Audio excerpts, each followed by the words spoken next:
I can't say 100% whether or not it's a choice to want to live this lifestyle. I know that I feel better about who I am and how I present. My name is James J. Stillipek. I also use Mix, MX period, as my honorific. I am a MCF instructor and I prefer she, her, and hers. I grew up in North Pole, Alaska. I first started realizing there was something going on in middle school. I actually won an inflatable globe in a geography bee, and that led me to putting it up under my shirt to make it look like I was a pregnant woman. And for some reason, I liked that, and that grew. I was drawn towards women's clothes, and I was drawn towards women's fashion.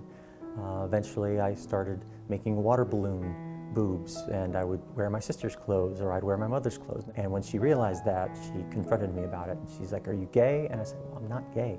I don't know what I am." The early 90s didn't have terms like transgender and non-binary and gender fluid. All we had was cross-dressers, transsexuals, and drag queens. I was just kind of like lost on my own doing this weird thing in private.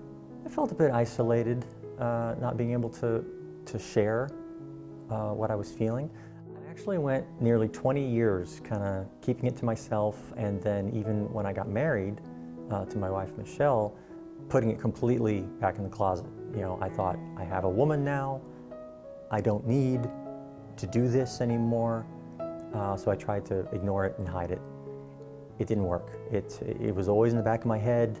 I found myself drawn to certain websites, drawn to certain imagery. In the end, during one of our discussions, she said, "You just need to figure out if you're transgender or not."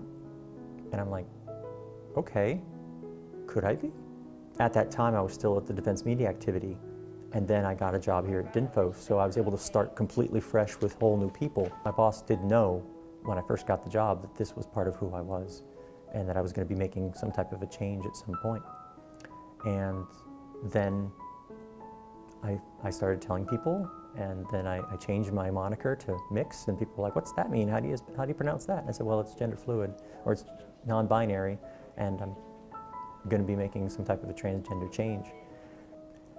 When I answered my call to authenticity, as I like to call it, I felt actually a huge weight off my shoulders. It wasn't immediate, but over time, I started to be more confident in myself. I started to feel better about myself.